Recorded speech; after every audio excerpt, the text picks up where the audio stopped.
You're listening to the Bleav in Giants podcast with two-time Super Bowl winner Carl Banks and the voice of the Giants, Bob Papa. And we welcome you to another edition of Bleav in Giants presented by FanDuel. Carl Banks is on assignment as he's selling starter gear at every college conference tournament known to man right now, knee-deep in college hoops. So the Athletics' Ian O'Connor is going to join us for this episode of Bleav in Giants. Ian, thanks for dropping in, and we appreciate you spending some time with us here on the show. Hey, Bob, it's always a pleasure. Great to be with you. Yeah, and, we're going to be checking in with Ian across, during the shows, during the course of the offseason here. And, listen, it's an exciting time for Giants fans. New is always exciting, right? We had the Combine last week. There's this new regime that John Harbaugh has kind of put together, most notably hiring Don Aponte, who is well-respected around the National Football League. From your sense, Ian, are things coming together as Harbaugh envisioned? Yeah, Bob, I think they are. Of course, it's all about winning football games, and he's won 193 of them in Baltimore. So that's a good place to start. But I remember having a conversation with him fairly recently where he was asking me about the New York market. And obviously he's been in Baltimore, was in Philly before that. So he felt like he had a pretty good training ground in both places to prepare for New York and the media and expectations and all of those things. And I just said, I've been doing this for 40 years. And I think honesty and winning, if you sort of present yourself as a genuine person who, for the most part, is honest and you win, you're going to do really well in New York. So he said, yeah, I think the winning part is probably the most important of those two. And so I think that he's trying to build a winning operation to mimic basically what he accomplished in Baltimore. Obviously, in recent years, there were some postseason disappointments, but I think that the idea of becoming the first head coach to ever win Super Bowls with different franchises and having that second franchise be the New York Giants is obviously the goal and something that's very appealing to him, just that image, that thought. And so far with the organization, it's fallen in place. Obviously, he's the first head coach ever to report direct to ownership. And so he has a lot of influence and power inside the organization. It's amazing to think that this is really the first time the New York Giants have been a coach-driven operation, despite the fact that they had Bill Parcells, a very big personality who won 2 Super Bowls, of course, in his time with the Giants. It really wasn't his organization. It was George Young's organization at the time.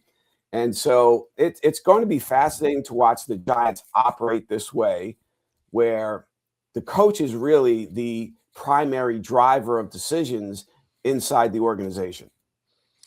Yeah, it reminds me of my late great friend Dan Reeves, who basically ran the Denver Broncos. He rebuilt the Denver Broncos in the 80s. Nothing happened without Dan Reeves making the final call, whether it was the Elway trade, whatever, and the players that came in and out. And then when he got let go by Denver and was hired by the Giants in 93, it was different for him. And I think it eventually led to his falling out with the organization because he won Coach of the Year in 93.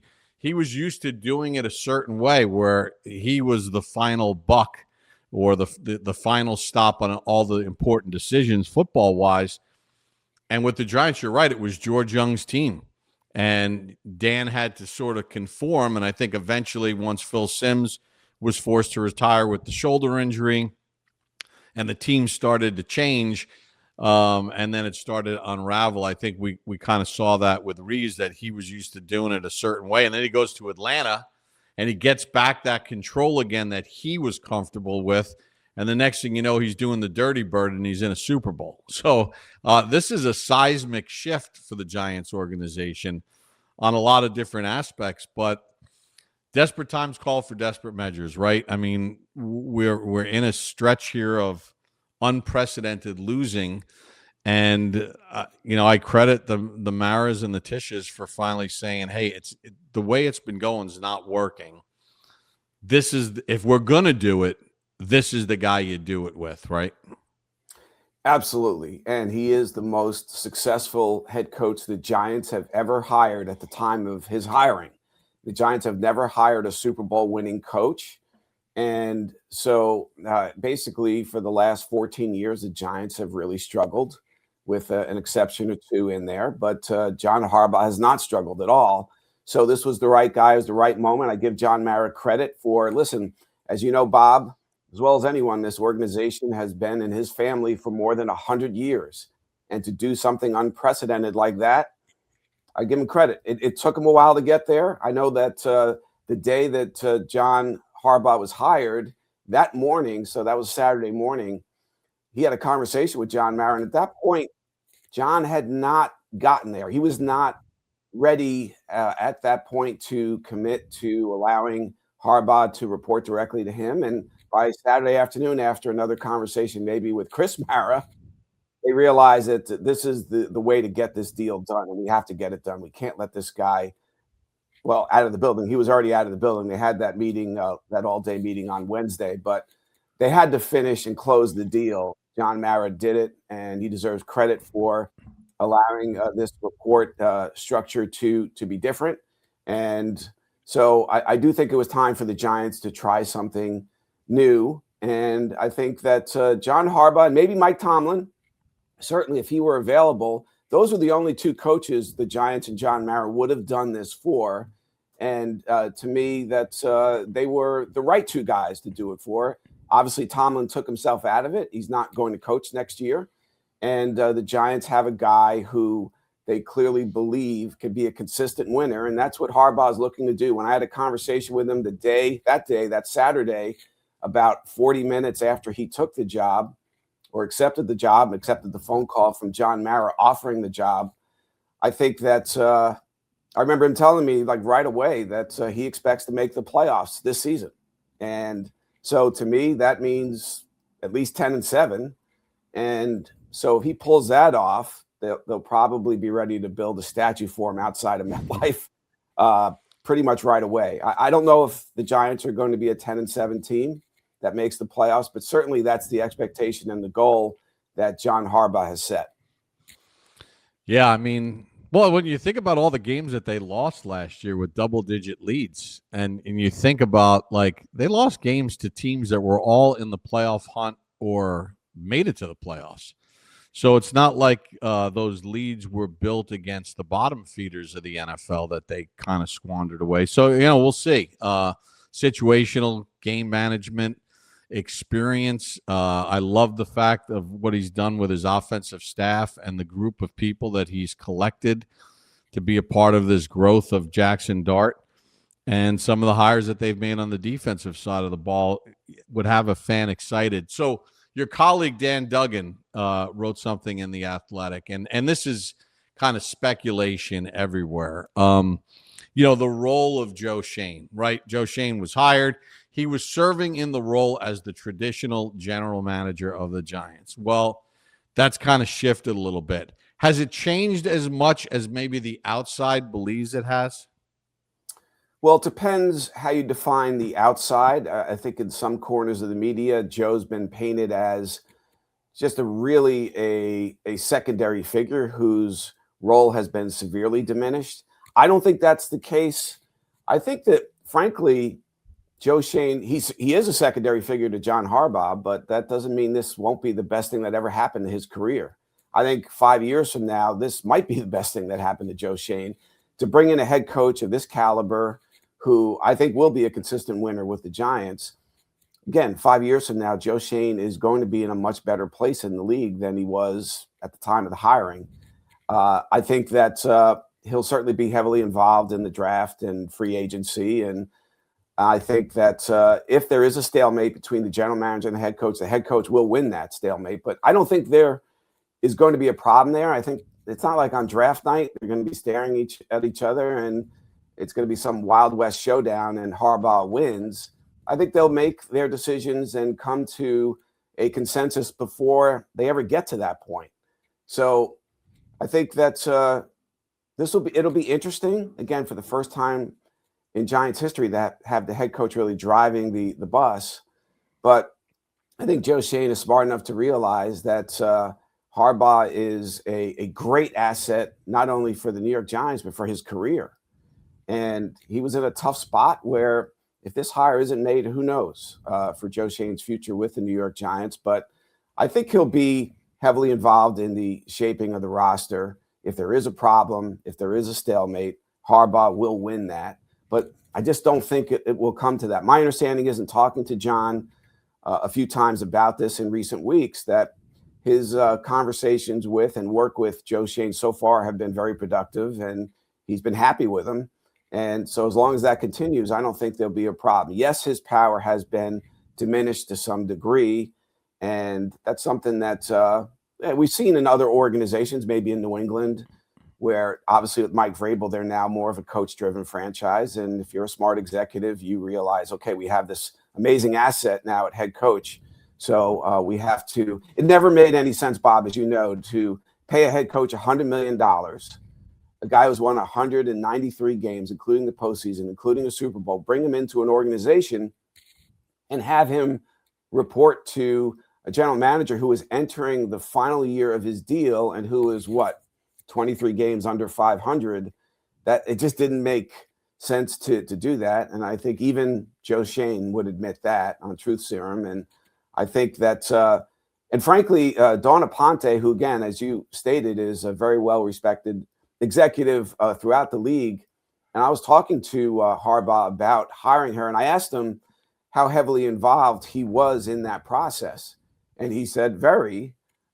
He didn't know her very well, it seemed, but he wanted her in the organization. He said he was very involved in the process, and then said, she is reporting to me, so I needed to be involved. And that was news to me.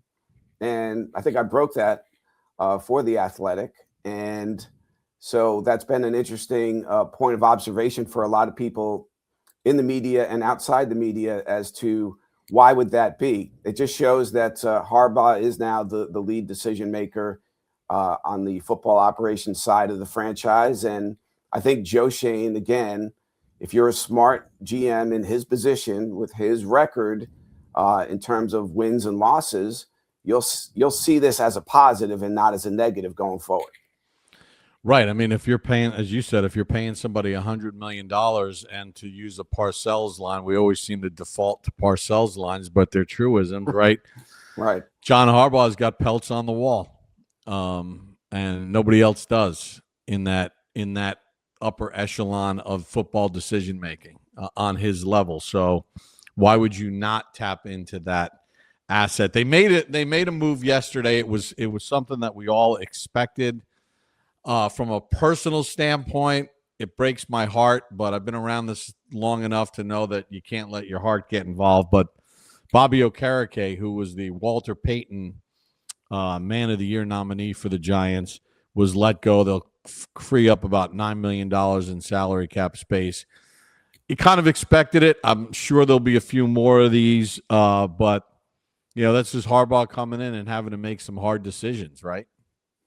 Yeah, and unfortunately in this business, good people are let go all the time. And Okereke is certainly that. And obviously in 23 had a great year for the Giants and hasn't really matched that production in the next two seasons. So it's a hard decision, but it's also an opportunity to really open a window on the way John Harbaugh looks at building a football team, a winning football team. And so what does it mean? Well, I think it means that Sonny Styles all of a sudden becomes maybe the leader in the clubhouse for that fifth pick in the draft. And obviously, I think Harbaugh really at heart is an old school football guy. And old school football guys don't think that defense is all about cornerbacks and edge rushers.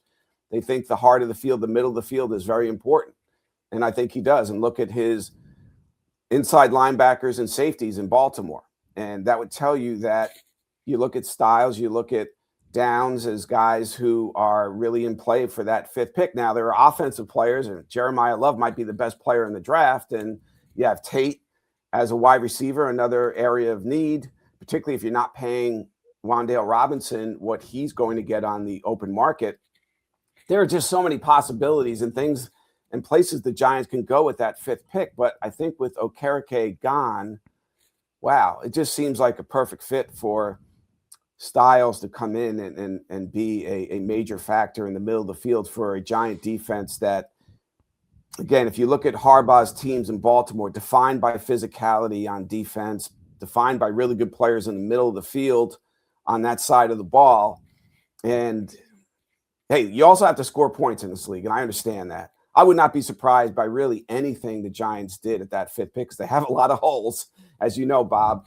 But to me, the Okereke move also sort of, and I tweeted this, I think, last week, where I felt like the Giants would go defense because even though they have all kinds of needs on both sides of the ball, I really felt that Harbaugh wanted to establish an identity, particularly on defense. And when the Giants have won Super Bowls, they've been physical on defense, getting to the quarterback, stopping the run. Obviously, they've had good offensive lines when they've won 2.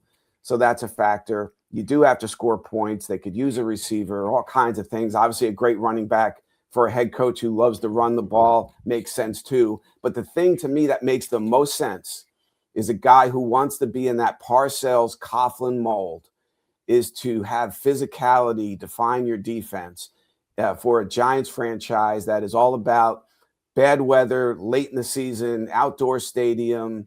That's who the Giants are when they've won. And so if I'm a Giants fan, I would look at, again, the leader in the clubhouse maybe being somebody to replace Okereke, and a great player from Ohio State might be sitting there at number 5 to do just that. Right. And it's, we're getting to that time of year where fans forget that it's not a 1-round draft. It's 7 rounds. And Ernie Okereke did an unbelievable job in putting together the framework of the Super Bowl 42 team and even some of the skeleton of the 46 team. David Deal wasn't a first-round pick.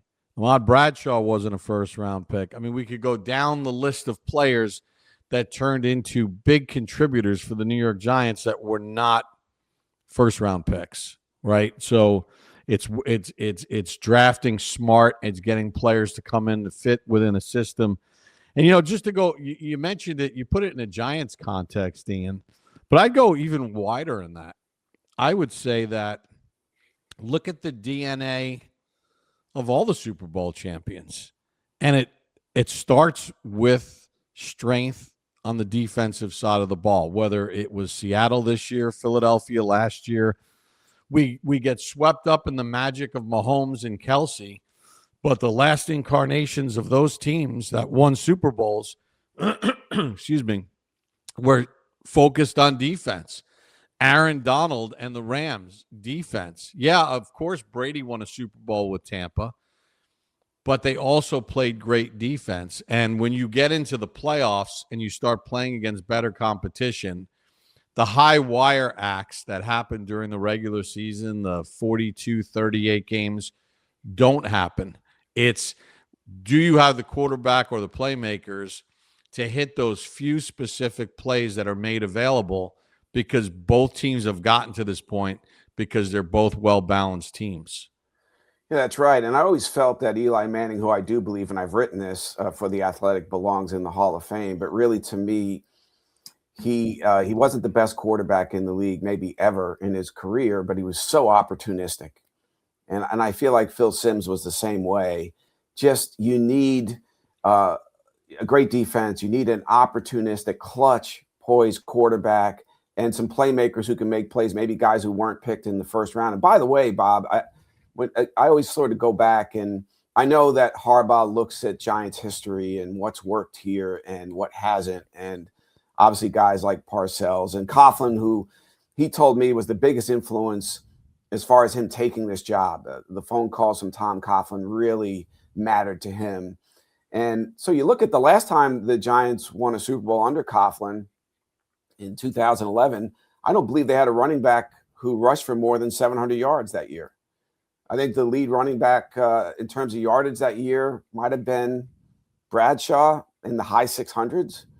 So, and before that, obviously in 86, Joe Morris had a 1,500-yard season. So you had a star running back. But going forward, and And looking at in 90, I think Otis Anderson was a good back, not a great back. You look at it was really Rodney Hampton's show until he got hurt. Right. In 07, you had Brandon Jacobs, who maybe barely got to 1,000 yards, rushed for, I think, 4 touchdowns that year. Was a good to very good player, not a great running back. And so, I mean, the Giants have done it different ways offensively, but defensively, yeah, I mean, that was their calling card as far as winning those 4 Super Bowls. And I think it does match up with the marketplace, with the weather, with the outdoor stadium. And that's what I think Harbaugh wants to get back to. I said nothing would surprise me, I guess, with that 5th pick. I guess I'd be slightly surprised if he goes offense. And Okereke, we saw this coming. Unfortunately, guy was a good player and a good person, good human being that is let go, and he'll do well elsewhere. But I think that the Giants needed to make that move. Obviously, they have to free up cap space to make this a better roster. And I think the starting place is going to be defense, and I think it's going to be in the middle of the field. Well, Ian, you've been covering not just the Giants, you've been covering all of sports on a high level for a long time. And, you know, like what are the old baseball guys, like when you'd be hanging around the batting cage before a Yankee or Mets game or whatever, like you have to be strong up the middle, right? You got to have a good shortstop, a good center fielder, and you better have a good catcher. Basketball, you got to be strong up the middle because you got to defend the rack. I mean, goaltending in hockey, right? It's the same thing. Like if you're not strong in the middle, and that's been a glaring weakness for the Giants here as part of this losing. Maybe they've become so enamored with the edge guys. Now Dexter Lawrence has played some lights out football over a 3-year stretch this past year, notwithstanding, but you know, strength in the middle is imperative because if you can't stop the run, you can't win in this league, and the Giants proved that last year. No doubt. And I think John Harbaugh has made it clear they are desperate to stop the run finally with his team. And yeah, the old Yankees, of course, and it's about developing your own talent too, up the middle of the field. And Posada, Pettit, Rivera, Bernie Williams, Jeter, all those right up the middle of the field players that the Yankees developed into championship players. And so obviously it's apples and oranges when you're talking about baseball and football, but maybe not really. And so that's my best educated guess as to what I think the Giants will do at number 5. But you make a great point. There's so many championship players for the Giants were not taken in the first round. Of course, arguably the greatest player in the history of the league, Tom Brady, was taken 199th, won 7 Super Bowls. Bart Starr was taken. He was taken 200th in his draft. Forget the year, and he won 5. So that's 12 championships for guys taken 199th and 200th in their drafts. And so this is where I think Harbaugh will lean some on Joe Schoen and obviously the scouting staff. And listen, he had good partnerships in Baltimore with Ozzie Newsome, one of the best to ever do it, and Eric DeCosta. And another thing about Joe Schoen on the Schoen front, when Harbaugh entered the organization, I knew just from having known him some over the years, he's not the kind of guy to walk into a building and try to wipe people out. He wants to work with people. He's like John Mara in that way. He's looking for reasons to keep people, not for reasons to get rid of them. And he had good working relationships with his general managers in Baltimore. And he's trying to replicate that with Joe Schoen. We'll see if it works out. I think certainly I suspect that Schoen will get a full season. And after the 26th season, then maybe a decision is made long-term how this is going to work. But I do know that Harbaugh is a collaborator. He's not a terminator. And so that's what he's looking to do and to build here, a consensus for what a winning football operation looks like. But everybody in the building, like you said, they don't have his track record. So they do need to listen to him. He's a great asset. He understands what a winning football team looks like. So let him do his job. Let him earn his $100 million. And I think he's more than willing to do that. He's a guy who's, as I detailed in a recent piece for The Athletic, he's getting up at 2, 3 in the morning when he was trying to put together a staff, texting people, are you coming or not? he couldn't sleep. He just couldn't. He slept for maybe an hour and a half, and then he'd wake up and text people 2, 3 in the morning. Then he was going into the facility to lift weights every morning at like 4:30 in the morning, and that's how he started his day. He was trying to get back to his unit, to his apartment at 8 o'clock at night. He was failing in his pursuit of doing that. So he is a guy at age 63 who has the work ethic of a 33-year-old, and so I think he wants to coach at least another 10 years and do this into his 70s. And hopefully he retires as a Super Bowl winning coach who made history as a New York Giant. You know, and just kind of in wrapping up, we always, you hear teams talk about the standard.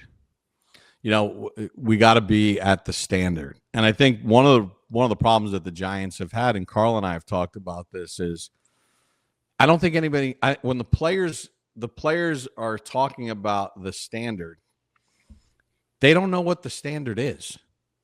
They've had so many coaches over the last 8 years with varying degrees of what the standard is. And then when you don't win outside of the 22 season where they had the road playoff win, but there's no reinforcement of a standard, because if you're constantly changing coaches and everything else, well, okay, the standard was this with this guy, the standard was that. So a lot of their core players they say the standard, but there really is no standard, because the Giants standard of the past left with Coughlin. So now a guy's coming in that will set a standard that has actually lived and breathed that standard to 193 wins. And I think if I'm a player, I have to be super fired up that, okay, whatever this guy's saying, there's a long breadth of career in which it's worked. Yeah, and listen, Darius Slayton said it, and I understand he had his struggles this year, like a lot of guys on the team, but he sort of spoke it into existence when he said we need a Coughlin-esque coach. And that's exactly what the Giants got in John Harbaugh. And yeah, you look at the last 4 coaching hires. I never understood Pat Shurmur. He went 9-23 in Cleveland, and then he goes 9-23 with the Giants. I'm not sure why anybody was surprised by that. I never understood that hire. But the 3 first-time head coaches in McAdoo, Judge, and Dable were first-time head coaches. So you're right. They didn't really have a standard. Obviously, Dable did a lot of winning with Belichick, but that clearly was Bill Belichick's program and not Brian Dable's. And so, yeah, with Harbaugh, you don't have to ask any questions. He absolutely knows what a winning football team and operation looks like. And that's why, again, I don't want to keep bringing up the dollar figure, but that's why you pay somebody $100 million and let him use his expertise to make the Giants relevant again. I can't tell you how many times, Bob, and I'm covering the Yankees in the playoffs, and it's the second week in October, the third week in October, and they're knocked out. And they've been knocked out, obviously, every tournament since 2009 that they've entered. But I'm looking, okay, you know, in the past, right after the Yankees are eliminated, okay, now I'm on the Giants through the Super Bowl, through the playoffs. And they're already out of it before Halloween, and they're out of it. I'm just the one thing I'm really happy about and excited about with the Athletic and covering sports in New York and nationally is that when the Yankees are done in the playoffs, and hopefully at some point for their fan base, they're back to the 2009 standard in the near future. But when they're done, that I can look forward to, I'll be with the Giants in September, and then I'm with the Yankees in October, and then I go back to the Giants, that they're still in it. They're still relevant. And I'm confident that in year one, that will definitely be the case. I would be absolutely shocked if once again, before Halloween, they're basically out of it. I just can't imagine. I understand it's year one and he deserves a grace period, Harbaugh, but I think he's publicly said it. He expects to make the playoffs in year one. And I think the Giant fan base needed to hear that from somebody because nobody's really said that in recent years. And it's interesting because he said it a number of times after that. And I think that John realized, like, okay, I don't want to keep saying this because it's becoming almost like a guarantee. And he didn't mean it that way. He just said coming in. And I remember having conversations with him before he got hired by the Giants, where I could tell, and I won't say exactly the way he put it, but he was not afraid of the competition in the NFC East, including the Eagles. I do know that for a fact. So right out of the gate, what he saw in film, the Giants he looked at last year, despite the record, some of the players coming back from injury, that he felt this was a team, if we can add some pieces that we think we're going to add, that can really have a good season in 26, a winning season, a playoff season. And for Giants fans, and for those of us who cover the Giants, you've been one of the best to ever do it for a long time as the voice of the Giants. For all of our sake, that in December, we're looking at a team that has a shot to make the playoffs and maybe make some noise once they get there. Do you want to tease the project you're working on for our fans? Yeah, I tweeted it out. I don't know, was it 2 or 3 weeks ago, that my next book, this will be my 8th book. Wow. I remember how hard it was to write my first book. I can't believe now I'm going on number 8. It really takes at least 3 years off the end of your life. I hope not, but it feels that way. So this will be a look at the Giants from 2007 through 2011. Obviously, the 2 epic Super Bowl victories over Belichick and Brady. In between, of course, you had what I told you a while back was sort of the Greek tragedy of the 2018, which I think is a fascinating team to study because of the Plaxico Burress incident that might have cost the Giants a dynasty. I think 3 out of 5 is a dynasty. It doesn't have to be 3 out of 4. And so I think it's just an inside look at a 5-year historic period for one of the storied franchises of the NFL. And hopefully Giants fans will appreciate it when it comes out. It's going to take a bit to put it together to get it to the level. I want it to be one of the best football books ever written. And hopefully I'll be able to pull that off. All right. I lied. I have one more question for you because I saw Mike Vaccaro, longtime sports writer, New York Post. I guess he's got a new book out. And he posted a video of kind of opening the box and taking out that first book. And then there's a Rory McIlroy book. Why can't I'm losing my thought process on the author of it, but he recently Alan Shipnuck. Alan Shipnuck. He recently posted a picture of like the writer's dream is getting that first box of books and opening it. What is that feeling like for you? I don't want to call it the male version of childbirth, but it is a little bit. The process is like that, but when the baby's in your arms, it makes all the labor pains worth it. And I guess that's how I feel. It is a very draining, exhaustive process. And I talked to hundreds of people for my biographies. This is a biography not of a person, but of an era, a period in Giants history. And so it is it probably is the best feeling I've ever had in doing this for 40 years, just being in sports journalism. And there's nothing more difficult to put together a good book in sports writing. And there's nothing more rewarding than opening that first box and having that actual book in your hands and knowing you're about to put this out in the world. And then once it's out there, it's sort of out of your hands. You know, people, you can market it and do as many interviews as possible, and people can criticize it, they can praise it, they can do whatever they want. But putting it out in the world it's a wonderful feeling. It really is. Well, kudos to you on book number 8 and the fact that you've been doing this at a high level. When you said 40 years, I'm like, 40 years? Wait a second. But you started young, man.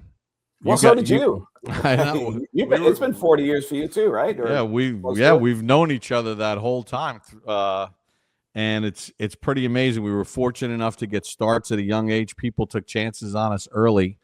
And I can't wait to read the book when you finally have it done. And I know it's going to be a lot of work. But Ian, we appreciate you joining us, and we look forward to having you on Bleav in Giants as we check in with you and discuss the latest breaking news as far as Big Blue and the league is concerned. I can't wait, Bob. It's going to be a pleasure, and it's always an honor to be with you. Thanks very much. Well, we're going to get Carl Banks back on here once he finishes selling as much starter gear as he possibly can sell with every college conference and conference basketball tournament going on around the country. And I look forward to the three-way conversation as well. As we always like to end the show, tell a friend to tell a friend. Bleav in Giants, presented by FanDuel.